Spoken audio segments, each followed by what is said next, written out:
Hello, everyone. Welcome back to Boiler Tracks, a show by Boiler Upload of the Rivals Network. I'm your host, Dub Jellison. Today, we have a very special guest, Purdue basketball radio analyst, former walk-on Big Ten champ, Bobby Riddell. Bobby, how are you? Doing well. Thanks, Dub, for having me on, and appreciate the nice greeting you had there for me. That's Big Ten champ. That's got a good ring to it. Yeah, I mean, you guys earned that. Yeah, the sadly the only Big Ten tournament championship ever won by Purdue was my senior year. So got really close last year Mhm. to almost getting another one. We've Purdue's made the final a couple other times, but haven't been able to get over the hump and get another Big Ten tourney title. So hopefully that's in the near future for Purdue at some point. But yeah, that was a special senior season for us getting to It, hoist that trophy in Indianapolis. that's surprising too that Purdue hasn't been able to reach that height again. Like, I mean, you think back to the Caleb Swanigan freshman year, Yep, made when the they final had. that year. Yep, Yeah, they had I believe that was like Ray Fell and AJ Hammond's their yep, senior year. And then obviously last year you just ran into Iowa that was on fire. Um so that yeah, on fire, and then lost the first game of the yeah. NCAA tournament. So they lost their juice, I guess, in that week off. But yeah, it's crazy. Indiana's never won one, and Purdue's only won one. And to think, those are two of the more prominent Big Ten basketball programs. It's I guess it just shows how much a tournament setting, one and done situation, how much of a crapshoot it can be. And especially with the amount of Big Ten titles that are regular season Big Ten titles, I should say, that IU and Purdue have both won over the last handful of Right. years as well. Like Yeah, it's wild. Hopefully, hopefully Purdue wins one yeah. before wins their second before Indiana can get their first. But it is pretty startling to see those two programs not have more success in the Big Ten tournament. Yeah, no doubt. And then like I mentioned, you're the radio analyst for Purdue now. How do you prepare for the season with your job? Yeah, I mean it's obviously staying really in tune with Purdue's roster first and foremost, since we're doing the Purdue telecast or broadcast. Most people care to hear about the Purdue angle or Purdue side of things, which is what we try to bring. So, of course, I stay up to date with the Purdue roster and any changes that happen over the off season. And then in the preseason period, I try to get to a couple practices, a couple scrimmages to get a feel for the guys who have come into the program, the newcomers first and foremost, and then obviously check in on any of the returning guys and see what they look like, just so I can get a sense of the skill sets of the guys we have and how the pieces are going to fit together, so I can kind of bring that expertise to the broadcast. And then when it comes to Purdue's opponents, obviously take a look at the schedule, see who Purdue's going to play, um, and then I won't I'll certainly do some research into the other Big Ten teams because I know for sure Purdue's going to play those teams and play them a lot, and it's fun to have extra insight on the Big Ten teams. I think the fans obviously are more interested in those schools. And then when it comes to the non-conference games, I'll just dive in kind of the day or two before to those particular opponents, do some research on those, but not a whole lot in the preseason on Purdue's non-conference opponents at least. hmm How much does Rob kind of help you with that? Because I mean, you guys are great at what you do, equally, but having someone like him to be able to have that background knowledge and kind of push things the way he wants to go, and then you come in. I mean, I don't know if people really understand.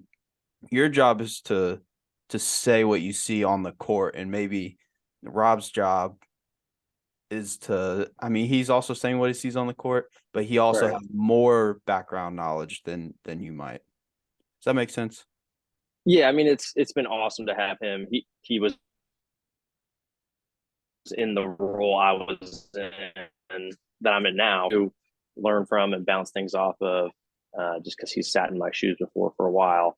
But yeah, I mean, as the play-by-play guy, he's calling the action as it unfolds on the floor, trying to be as descriptive as he can, and all those sorts of things to help out the listener.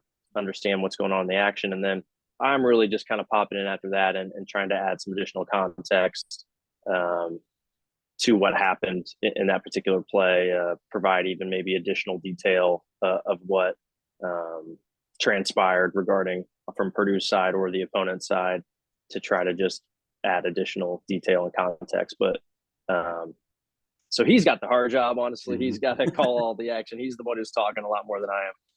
I just kind of get a pop in, and that took some time to get used to as far as my first year or two on the job, just kind of figuring out how much time I have to talk before he has to get back on there and start describing more action. It's, on TV, it's a harder job because you have to talk a lot more, but it's also easier in some capacities as an analyst because you get more freedom and space to talk over the play as it's unfolding because the people are watching the game and can see the action. It doesn't have to be described step by step. So a guy like Robbie Hummel gets a little bit more leeway and freedom to talk, whereas on the radio side you have less time. So it's easier from that standpoint because you have less time. You don't have to say as much, but it's also harder to sometimes shrink your point that you want to say into a smaller window, especially if it's something exciting or something you're passionate about talking about. So try to find those windows during maybe free throws, coming in or out of a timeout, where you might have a longer window to say something. So try to save some of my really great moments or great points for those periods of time if I can. And I'd be remiss if we didn't mention the late great Larry Clisby. Obviously Rob was next to him for quite some time. Does Rob, or did you have any opportunities, obviously before Clis passed, did you have any opportunity to talk with him and kind of dive into the details and get some knowledge about the job? Yeah, Larry was awesome. Totally great at what he did. It was, definitely a neat thing for me to have that honor of trying to be a part along with Rob to try to fill his shoes because he was so good for so long. I knew Larry a long time, got to know him well, of course, when I was on the team, and then would stay in touch and see him at, Purdue events after that for a long time. Once I got the gig in 2020, he, had moved away and was living in Florida and was obviously pretty sick. So I didn't get a chance to really talk to him much. Just a congratulatory thing pretty much about the role I was in. But based on his condition and stuff, wasn't able to really talk in depth too much. But obviously Rob and I had a number of conversations regarding how him and Larry's relationship was and how they worked together, and then how he kind of envisioned us working together. So it was, I didn't get the chance to listen to Larry as much as I would have liked over the years, just because of course, when you're playing, you're there, or if you're watching on TV, you're not tuned into the radio typically. So, but I always enjoy for home games, driving to games with my dad, listening to Larry and Rob on the pregame show all the time or postgame shows after. So those are always enjoyable. Yeah, being a lifelong Purdue fan, what does it mean to you to have this opportunity now to not only wear the black and gold on the court, but be able to cover the team and still be a part of the Purdue family? That's been the best thing by far. I mean, as a former player, you certainly you feel part of the family still, and you love having like alumni events or things of that nature to come back to get with some former teammates and the coaches and just people around the program. But actually being on the broadcast team and being able to travel with the team and the coaching staff, that's definitely made me feel even closer to the program again. Obviously, that's one of those things you really miss once you stop playing, is having that camaraderie with the team and feeling like you're bigger than, feeling like your part is bigger than just the sum of everything going on. And so it's fun to be back again with the team and be able to joke and hang out with the coaching staff and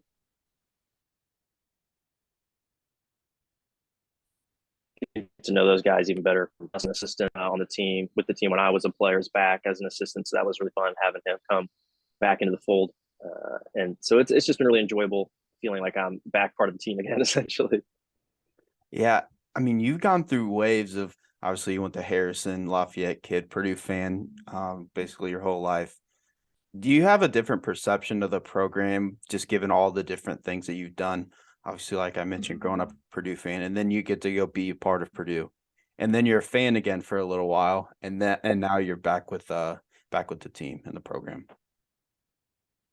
Yeah, it's definitely a unique perspective because, as you said, like I'm a fan first, essentially. Mhm. Um, I've had, the blessing to be able to be on the team, and then now be on the radio team, to have some of that inside scoop or inside access, I suppose. Because yeah, like when I made the team, I was like, this is the coolest thing ever. I'm just a fan that's now on the team, so I had the ultimate inside access, right? And so yeah, that was a dream come true for me to wear the black and gold, just because I grew up in the Lafayette, West Lafayette area, went to all the football and basketball games with my dad, and just had a strong passion for the university and the sports teams. And so to be able to get that opportunity to be a player was total dream come true. We'll never forget that first time running out the tunnel to the fight song, and all those the chills and all that feeling that comes with that. So that was something I'll never forget, and I still pinch myself to this day that I was able to have that opportunity, and then now to see where it's taken me even further to be get this pretty neat radio opportunity. So definitely blessed and thankful for everything that's happened with me as far as my Purdue connection. What's it like to feel the roar of Mackey? Because when I cover games, I'm up in the in press row because you're in the upper bowl. It's still loud. I can't imagine what it's like when you're actually on the court and then obviously courtside. Yeah, it's special for sure. I mean, there's just so many emotions, and it it's crazy because like as a player, when you're on the court, you're to some degree, of course, you're like blocking out Mhm. the outside stuff because you're trying to focus in and just play. But so sometimes the roars and stuff, like especially if you got a lot of adrenaline going, like you're kind of like blacking out in a way. But I definitely have lots of good memories of scoring a basket or something like that, and then a big moment, and just kind of feeling like, especially the way Mackey is, like with that bowl like Mhm. atmosphere with everyone surrounding you, like you feel like you're on a stage, and like it's really a neat feeling to have that roar of the crowd. Um, I remember one time at one of my better games, I hit a three, and the other team called timeout, and that was a neat feeling of just having like that whole crowd erupt, going in the timeout and knowing that you did something special to Mhm. kind of bring that uh, atmosphere. So yeah, Mackey's second to none, obviously, in my opinion, and I feel like it's only gets better every year. I mean, the Mackey crowd was incredible when I was there, but I feel like it's even gone up another notch since I played. So it's pretty special. Mhm. Yeah, those fans, especially the student section, they go absolutely wild. I remember the first game I ever covered, I think it was the Hammer Down Cancer game in 2020. I mean, Purdue was kind of struggling. They were around 500, but they ended up beating Wisconsin by like 20, and my ears hurt for like 3 hours after that. No question. Purdue, when it gets rolling, I mean it's a death sentence for the Mhm. opponent. Uh, it doesn't even have to be a great Purdue team, like that one you referenced. They were around 500 that year, but I remember there was a number of games that season where Purdue just housed people, like like just beat the what out of Virginia in the Big Ten ACC Challenge that year. That Wisconsin game you referenced, I think a couple other games too. Purdue. It was like one of the weirdest 500 Purdue teams ever because Purdue beat a bunch of people at home by like a million. So that's just kind of shows maybe the power of Mackey. At times it can be an avalanche. Mm. Now, kind of getting into the season, obviously this past weekend, Purdue had they used to be called secret scrimmages. Now they're the not so secret scrimmages. Right. Everybody has the stats and stuff, but you just can't watch. How much do you think fans and the media and everybody will learn from those types of games?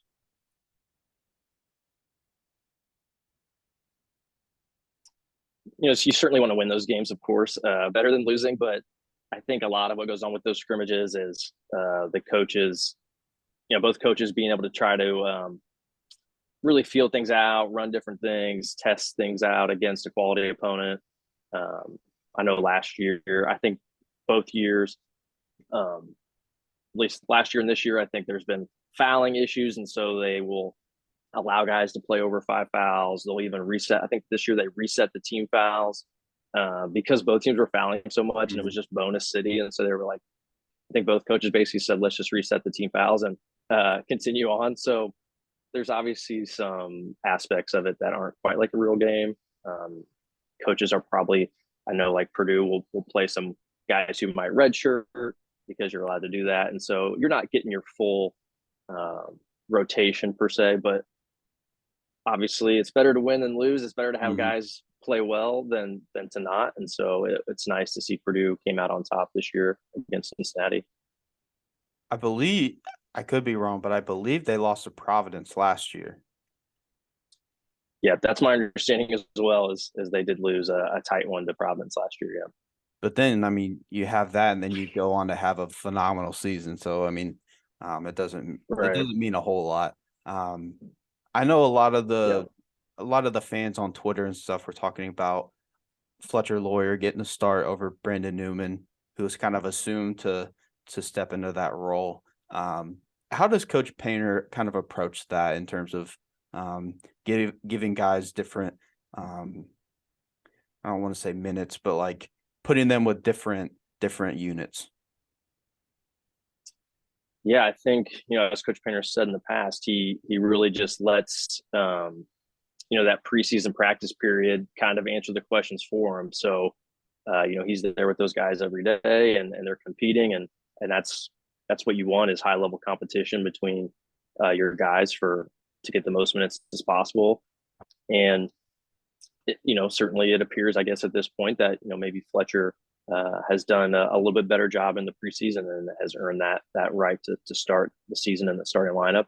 Um, you know, doesn't mean that Brandon won't maybe get in there later in the year at some point, but I'm sure that's going to be a constant competition between those guys to get the most minutes. And Coach Payne is going to reward the guy who he feels like has played the best to this point. So um, props to Fletcher for coming in as a freshman and playing well so far here in the preseason, and we'll see if it continues. And certainly will be interesting if it does, having two freshman guards starting in the backcourt, but obviously two extremely talented dudes considering where they finished in the Indiana Mr. Basketball voting last year, 1 and 2. No doubt. I mean, there's a lot of uncertainty, but a lot of excitement coming into this year. You got guys like Braden Smith, Fletcher Loyer, like you mentioned. You got someone like Trey Kaufman Wren, who's coming off a red shirt. Brian Waddell's coming off a red shirt. Um, how much of a role, how vital will these freshmen be? I think they're going to be huge. I mean, certainly at this moment, you got two in the starting lineup, and those are going to be your two primary ball handlers, along with Ethan Morton. Certainly will have the ball in his hands a lot as well. But um, yeah, Fletcher and Braden are obviously going to handle it a lot and be a big time decision makers. So you hope that they're on their A game, of course, more often than not. And then Trey Kaufman Wren and Brian Waddell, I think, will certainly be getting some minutes off the bench as well. Probably Trey Kaufman a little bit more lined up to get maybe have a bigger role at least at the beginning. Considering Brian, coming off the knee injury and where he's at, and just rolled his ankle again here in the preseason. But I saw he played in the scrimmage and made a three, which was nice to see for him. And so I think he certainly will be in the mix to some degree off the bench. And so yeah, that's four guys who are going to be in your rotation that haven't played a official college basketball game yet. So it was nice to see Trey Kaufman run play well, 15 points, 8 rebounds. Brian contribute, and then it sounds like Braden and Fletcher certainly handle business in the starting lineup. So positive development so far for Purdue's freshman group. Mhm. Which freshman are you most excited to see? I mean, it doesn't even have to be just this year, but maybe 2, 3, 4 years from now, how they progress. Well, I think I'm most excited to see Braden Smith. I mean, I just I think he's got a game. I just love kind of the flash he plays with. Um, Purdue hasn't had a whole lot of true point guards over the years, I would say, and he certainly fits that bill as far as just being as Coach Painter always says, a quintessential point, a guy who's really kind of a pass first guy, but also has that speed and quickness and ball handling ability to handle any type of pressure and push the ball in transition and make good decisions. And what I love about him too is he's got the ability to shoot the ball. In today's basketball, it's always hard to try to hide guys who are non-shooters on the perimeter. So a guy like him who shot 40% from three in high school, but has all those point guard characteristics, and just has a little flash in his game. And some of the passes I saw him make in high school, you were like, whoa, like that was like, full speed on the move, whips it with one hand to a guy in the corner, hits him right in the shot pocket in transition. Like that's some high level stuff. And so I think he's got a flair, but also I like the intangibles from what I've seen from him as far as how hard he plays, what it means to him, his basketball IQ. So I think sky's the limit for him. Obviously, the coaching staff thinks very highly of him, and putting him in the starting lineup from day one. So I'm really excited to see where his career goes. There's been a lot of lofty comparisons I've seen with him as far as guys he's been compared to, like a Scott Skiles or a Peyton Pritchard, guys of that nature. So I think I really look forward to seeing how his career progresses. And obviously, from a Purdue standpoint, we need him to be really good right away. It seems like he so far so good, but I'm sure there'll be growing pains as well, like all freshmen have. But if the pros exceed the cons, then Purdue will be in a good place with him. I think my most excited for freshman is probably Trey Kaufman-Renn. If someone told me he's going to play 2 years at Purdue and he's going to go pro, I'd be like, I could see it. He's probably the best pro prospect on Purdue right now. Yeah, I don't think I would disagree with that. He's got a great body on him already. Already physically, he looks the part. After just 1 year at Purdue, he looks the part there, and I'm really impressed just with the way he can score the basketball in so many different varieties as he continues to get more experience and work on his game. I think sky's the limit for him. I agree, and hopefully, athletically, he can continue to mature and grow in that standpoint too. I think he's already a pretty good athlete, but certainly still room for improvement with him. And I'm with you. Yeah, you just watch him play, and he's got great footwork. He's got great feel around the rim. Can score with either hand. Can step out and shoot the ball, put the ball on the floor a little bit. That'll be the interesting thing I'll be looking for the most, just to see how far developed his perimeter game is, and is he a guy that will be able to put the ball on the floor and take maybe bigger guys that are guarding him off the dribble and get into the teeth of the defense and then make the right play, whether that's finishing or I know Coach Painter loves when guys jump stop and play off 2 feet. So is he get in there and jump stop and make the right play, or is he out of control and charging? That'll be something interesting to see, is what's his perimeter game like at this point in his career, and whether he's playing the 4 position or the 5. Does he have that ability, like a Vince Edwards, to break a guy down off the dribble?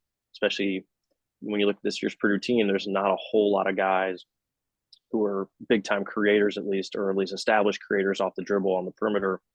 So could there be some moments where in certain lineups, does Trey have that ability, if the floor is spaced, to break a guy down off the dribble and make the right play? I hope he is. I hope he's ready, and I hope he's able to do that quite a bit, because that would be a huge boost for Purdue. Because I'm with you. I think he's got a lot of potential. Yeah, I think that's what Purdue needs the most out of not only Trey, but Braden Smith as well. Being able to create off the dribble, set up other teammates, all those types of things. And then from my understanding, in the scrimmage, he got fouled a lot. I know you said that it was just a foul party. So, but then when I went to the Indiana All-Star game, juniors versus seniors, he might have had 12 free throws. So I think he's got a knack for drawing fouls and getting to the line, which could help him if he's not shooting as well. You see that with all the great players, even a Jaden Ivey. He's not shooting well from the outside, but he gets fouled, he gets to the line, and still gets his points. I can certainly see that as well. Just when I watch him play, just the way he's got his footwork, kind of the head fakes, the up fakes, I can certainly see why he would get guys off balance a lot who are guarding him. And then if you get those guys off balance, that's when you can get those fouls in your favor.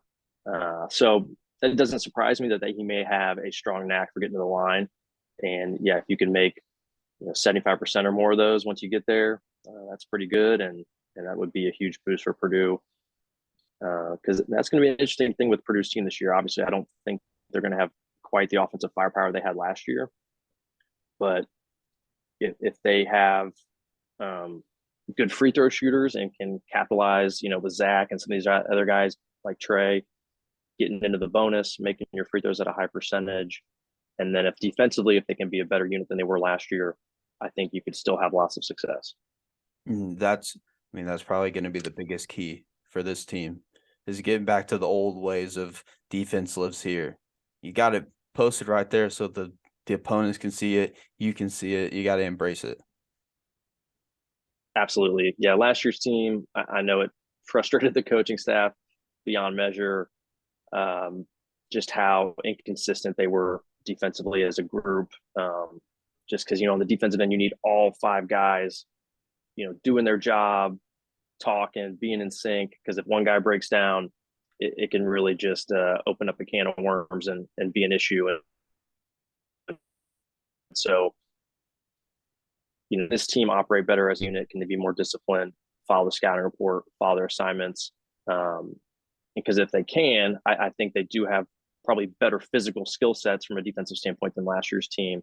Some of those guys who were departing, were good players, but probably a lot of their value was more on the offensive end than it was defensive end. And some of them just physically weren't as capable to be good defenders as maybe some of the guys on this year's roster can be. So it will be interesting to see if this team is able to take that step up, because I agree with you. Like, if they don't have the offensive firepower, it doesn't appear to be able to make up for that lack of quality play on the defensive end. So hopefully we get some guys offensively who play better and are even better than maybe we think. And then hopefully on the defensive end, they're a tight knit group that plays hard every possession and follows their assignments. And then you could really have a quality defensive team. Like you said, that defense lives here mentality is what Purdue's been for so long, and we definitely need to get back to that. Yeah, you look back to guys like Raphael Davis, Chris Kramer. You can go up and down the list of great defenders Purdue's had. Who do you think is most capable of stepping up and filling that role?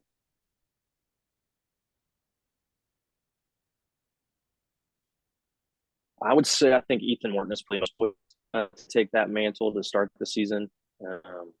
Looks like he's going to be that guy in the starting group that is assigned that defensive responsibility of guarding the other team's best perimeter offensive player, certainly best perimeter wing offensive player. If it's the point guard, Braden Smith would probably still get that assignment, but the best wing offensive player in the other team, Ethan's going to get that assignment to start the year. He showed, I feel like, a lot of moments last year where he was a terrific defender. He was a better athlete than people think. He's got good length, good height to him. He's tall, dude. Every time I stand next to him, I'm like, man, Ethan, I'm thinking to myself, man, this dude's tall. I'm short, so everyone's tall, but he always feels extra tall.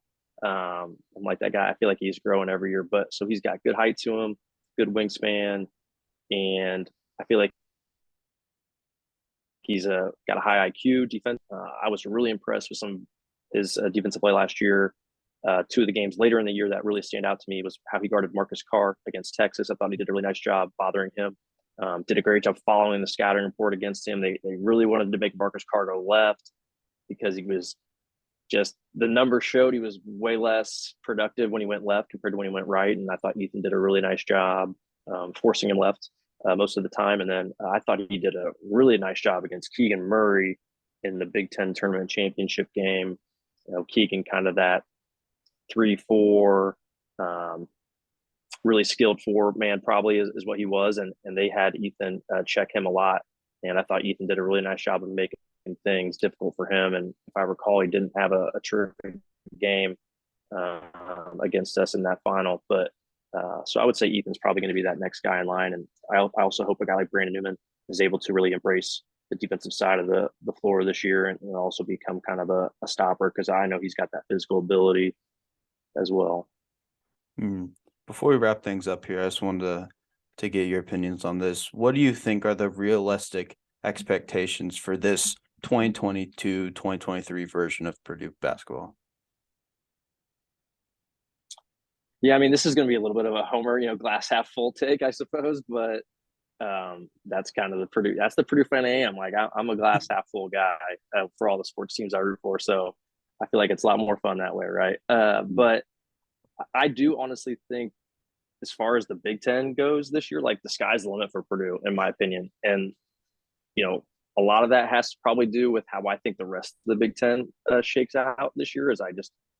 I don't see a super talented Big Ten. I see so many great players that departed, whether that was graduation or to the draft. And I don't see a whole lot of loaded Big Ten teams. That, my opinion, could change on that after the season starts. But I see a Big Ten conference that is wide open. And I think this Purdue team still has a number of really good players. And we have a guy in Zach Edey who's a dominant force, and that's a great place to start. And especially in the Big Ten, it's nice to have a dominant big. And so I think Purdue could win the league just as easy as any other team. I like our pieces.